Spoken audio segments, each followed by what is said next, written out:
Syekh Agung Asnawi debat panjang kejeng Syekh Husein Carita, murid padahal mah Syekh Husein Carita dordal luar biasa dalam urusan naon, urusan masalah ngajohoran Jumatan.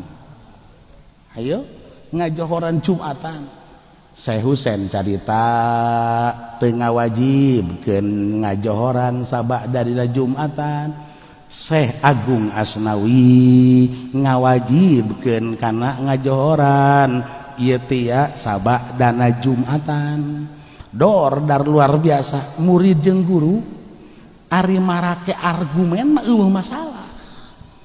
Eueuh eta teh teh be laju eueuh nu menang eueuh nu eleh, perdebatan teh ya pelukan teh sama-sama terus be. Masya Allah ngan harita kieu doang ngomong Syekh Agung Asnawi, lamun nu diriduan ku Gusti Allah ieu teh ya pendapat nu diriduan ku Gusti Allah, misalna ieu tas Jumat ulah ngajohoran ternyata eta nu bener, berarti kaula eleh, kaula pendek umur, panjangan umur anjeun. Tapi lamun ternyata kudu ngajohoran maneh eleh, maneh nu pendek umur, berarti kula nu panjang umur.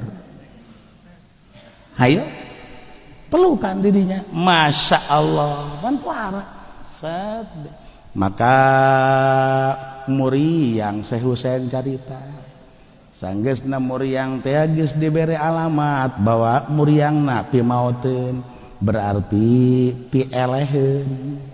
Taslim digerokeun sababaraha muridna nu nya tuturkeun Syekh Agung mantas Jumat ngajohoran. Tuh wasiat, teh wasiat.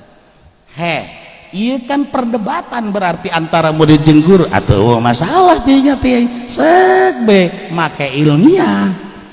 Tuh, tidinya laju taslim di penghujung akhir hayat ya, di penghujung akhir hayat taslim luar biasa.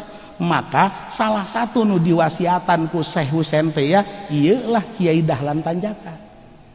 Muridna ta ieu teh nya nu bener Syekh Agung tuturkeun ngajohoran. Tah mantak di dieu abah sepuh teh ya, geus teu make elat, teu make ieu teh geus teu make dalil di dieu teh. Wajib santri di dieu ngajohoran, wajib santri di dieu ngajohoran. Nah naon eta teh ya, lil ittiba li saeh. Terus kitu eta teh geus teu kudu make dalil nya teh, geus be nuturkeun guru, set be wajib ngajohoran. Tah, set be Syekh Husein nampak wasiat tinu jadi eta teh guruna Syekh Agung bi mursidut thariqah eta teh ngamuridkeun luar biasa. Eta ketika perdebatan ilmiah mah teu jadi persoalan.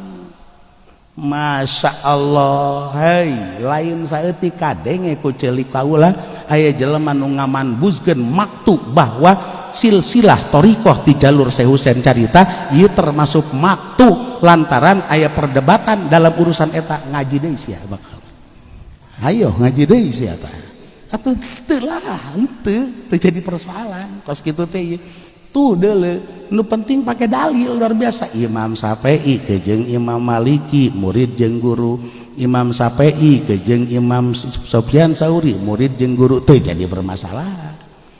Tuh ayo Abuya Muhyiddin Kosambi masantren di Mama Palawira. Abah sepuh ge masantren di Mama Palawira. Laju Abuya Muhyiddin Kosambi mantas di Mama Palawira berangkat ka ditu ka Gentur ka Mama Satibi ngaji di ditu beres laju istiqomah di dia di Kosambi.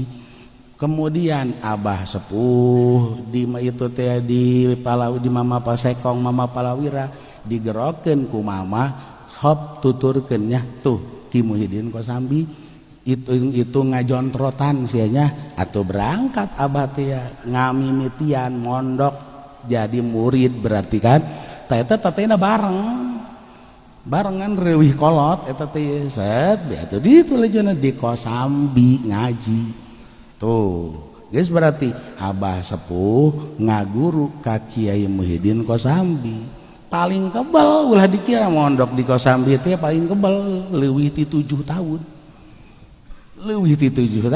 teh geus balik istiqomah di dieu terus magahan terjadilah fitnah pabrik batok gandeng luar biasa.